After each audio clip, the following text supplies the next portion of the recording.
Blind item sa palabas, tila sila'y perpektong couple.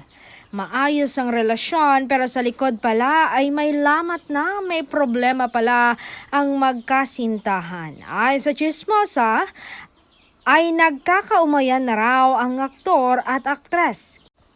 Gusto na raw bumitaw.